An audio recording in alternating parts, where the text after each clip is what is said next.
This is a fantasy world story. It starts with a girl named Kyle Vesta introducing her brother, Franz Vesta.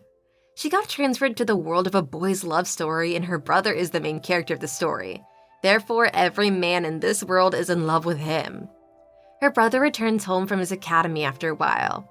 His father shows distaste for the action and orders him to return to the academy as he came without permission. Franz begs his father to let him stay for a week, or at least 3 days.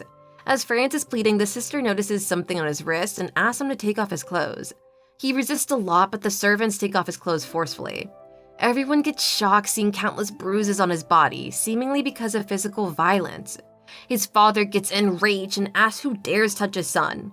Franz says nothing, so the father assumes the academy, which is named karate, did that. The father asks why he does not use shushette, but Franz has no answer for that.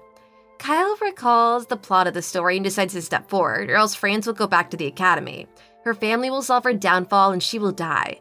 She proposes that she should become the family's knight instead of Franz, as he is more academically inclined. Being the family's knight is synonymous with being the family's successor.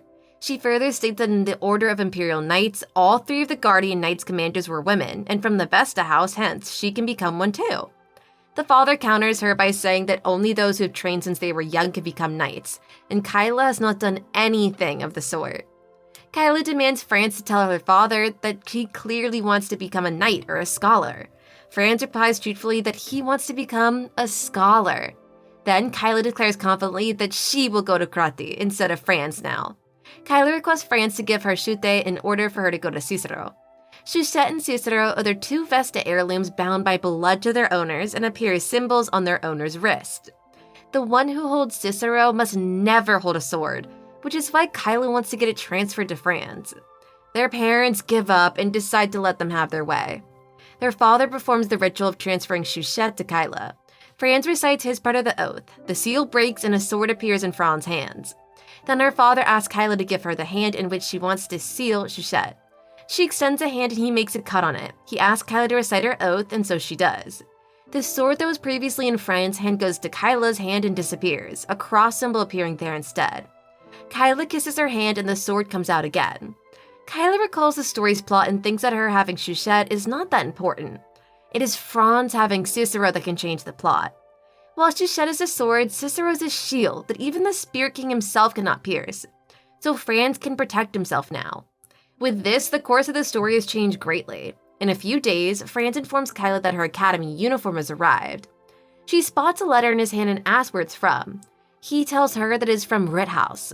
Kyla gets shocked when the name registers in her mind. Kyla thinks back to the original plot of the story. Rithouse Iser is the eldest son of Count Iser and is 19 years old this year. He is both Franz's senior and roommate who just finished his knighthood. He's also Kyla's fiancé, chosen by her parents. Franz tells her that Rithouse wants to visit, having heard about the news of Franz leaving the school. Kyla says no, but Franz advocates for him, that he's a nice guy and helped him a lot at the academy. Kyla thinks that it is solely because Rithouse has indecent thoughts about him. She can now tell him that he's in the boy's love story, Magic's Mirage, where every guy harbors feelings for him and he is fated to be violated by a multitude of guys. Kyla's thinking about her and her brother in real life. Her brother, in a ragged uniform looking scared, asked her if she could take qualification exams. Kyla notices the bruises on his arm but scolded him by saying that the school's for his own good. The brother cried at that, which brought Kyla to the fantasy world of tears. The family is sitting at the dining table discussing Rithouse. Franz and their father say that Rithouse would be a suitable groom for Kyla. Kyla thinks that there's another reason why she's so scared. Rithouse's existence attracts the crazy and obsessed Estelle. He is the second cousin of Rithouse who grew up with him and gets jealous of anyone Rithouse pays attention to. In the story, Franz gets subjected to his jealousy. He kidnaps and bullies him, even the doom of House Vesta is his doing. This is why they should not get involved with Rithouse. After lunch, Kyla goes to her father and asks him to break off her engagement with Rithouse. She supports her arguments by saying that Rithouse is from another family, and as the family's head, she should marry someone who acts solely for her family.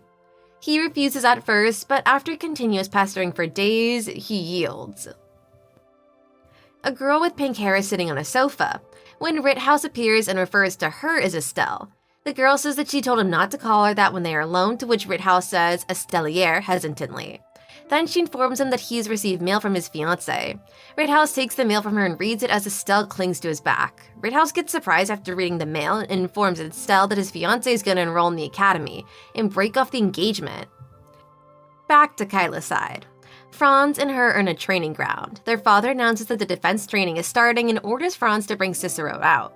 Franz does so and all the other trainees rush to attack him. However, Cicero repels all attacks and Franz remains unscathed. Everyone praises Franz and his usage of Cicero. Kyla is happy to see that and thinks that with his ability, she can protect the Vesta household. Cicero's master does not only have the power to cover an entire empire, even Aster, who brought the magician's tower to its knees, could not touch him. Now, Estelle would not be able to catch him. She gets out of her trance when the butler asks her how her training with Shuchette is going. He belongs to the Alta family, which has been serving House Vesta for generations. They are all very capable men who know basic house skills to combat and spying. Kyla decides that she cannot let them go. Kyla's sword training with a female combatant. She keeps taking hits and the combatant scolds her that her stance is wrong. She's never held a real sword. Her only knowledge of swords comes from kendo, which is why her stance is wrong. The people watching the training whisper to themselves that Kyla may not be a good fit for the knight position after all. Kyla gets sad hearing that and heads outside the ground. A maid walks up to Kyla's room to find her insanely tired. She starts doing Kyla's makeup and asks if she's been training instead of resting again. Kyla explains that according to Sir Alto, she should build some athletic fitness first. She would have to work harder than others since she has never held a sword before. Sir Alto appears in the room at that moment and informs her that Rithouse has come to visit her. None of her family's in the house right now, so she thinks Rithouse chose a good time to come. The maid starts combing her hair and says that Rithouse really is a good man, after which Kyla thinks about the original story, where a girl fed her to her dogs and ripped her to pieces, thanking Rithouse. Kyla gets ready and goes downstairs to meet Rithouse. Rithouse seems captivated by Kyla and kisses her hand. They sit down to talk about the engagement. Rithouse says that she cannot just break off the engagement as it is a matter of both families. Kyla counters that she's already talked to her father and she would not take back her word. Rithouse seems to be giving up when Kyla asks him why he's not inquired the reason behind Kyla's actions. Rithouse asks the reason behind Kyla calling off the engagement, to which she says that she would like to focus on family duties instead of marriage. Rithouse says that Vesta's next successor was supposed to be Franz. Kyla retaliates that Franz does not like fighting and would rather be a scholar. Rithouse insists that it's better for Franz to be the successor as House Vesta and his sire must join forces and become a family in the future. He further adds that Kyla is not capable of being a knight. He challenges her to a duel and says if Kyla manages to hit him even once, she can have her way. At the training ground, Kyla appears in a formal white shirt tucked into pants, which makes Rithouse blush. He says that she resembles Franz a lot. The referee announces that they have only 15 minutes and blows the whistle. As Kyla's not familiar with this kind of swordsmanship, she keeps losing in a row. Rithouse looks down on her after landing a blow on her and says that if this were a real battle, she would have lost her life several times already.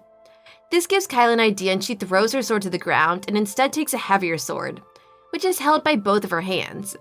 Her experience in kendo in previous life gives her an advantage in using this kind of sword, and she finally manages to land a blow on Rithouse. She confidently looks at Rithouse and says that if it were a real battle, he would have lost his head. After that, she leaves him there with a confused look on his face. The Vesta family is at the train station to see Kyla off on her way to karate. The mother and father show concern for her well-being, while Franz reassures her that Kyla is a brave woman and she will be okay. Franz tells Kyla that if she ever feels like she's not doing good enough, she can switch again with Franz. Kyla reassures him that she's not going to run away and will only come back once she's trained to become a knight. The father bids her farewell with tears as she makes her way to the train. After her family leaves, she's standing at the station when she overhears some servants saying Mrs. Stell and showing concern for their master, who's sitting bundled up on the floor. Kyla notes that she does not seem like an ordinary aristocrat and wonders if she cannot talk. She tries to sneak a look at her face, and when the girl turns around, she gets charmed by her beauty. Kyla thinks that she's never seen a more beautiful girl before. The girl turns back and pulls on her cloak while walking off in the opposite direction. Kyla feels like this girl seems familiar even though they've never met before. She turns her attention back to the train and wonders what it would be like to ride a magic train. Then suddenly an explosion occurs and people scream that a blood demon has arrived. The train station turns into a ruckus and everyone tries to run away from the demon. The demon kills off many people standing in its way. As Kyla turns to run away, she spots the same girl from before cornered in a spot by the demon. Her servants seem to be killed off by the demon already. Kyla decides that she cannot just stay put and let the girl be killed. Hence, she summons Shushette and jumps in front of this demon as it's about to hit the girl, and in one blow, manages to pierce the demon with her sword. The demon does not die by just one stab. Kyla goes for the neck this time and manages to land another blow. However, the blood coming out of the demon's body seems to be acidic, which can be dangerous to the girl she's protecting. Kyla holds the girl's waist and pulls her closer to her body while jumping from one side to the other. The girl gets flustered at the action and thinks that she's found her knight. She leaves the girl to a safe place while one of her servants from before appears. Estelle knows that the girl who saved her is Kyla Vesta and looks at her with awe. Kyla goes back to fighting the demon, but now the demon is also fighting back. Kyla wishes that she had a wooden sword with her right now instead of rapier. Right at that moment, the rapier turns into a wooden sword. Kyla assumes that it's one of Shushette's qualities and gets excited. She then hits the demon at its feet and brings it down to its knees. She starts beating the demon on its head continuously, which makes a humorous scene for the people present at the station. Rithouse appears at that moment, demanding the guards to assemble and fire, when he catches sight of Kyla beating the demon. Everyone at the station starts talking about how she managed to beat the demon alone, and her Shushette changed its form. Rithouse bumps into Estelle as people are asking Kyla which house she's from. Rithouse tells Estelle to be more careful and suggests her to go inside. Right at that moment, she locks eyes with Kyla among the crowd. Kyla's mouth hangs open as it registers to her that the girl she saved is Estelle Lish Yerba. Thank you so much for watching. Please check out these other videos and make sure to subscribe and press that bell icon to know about our latest videos.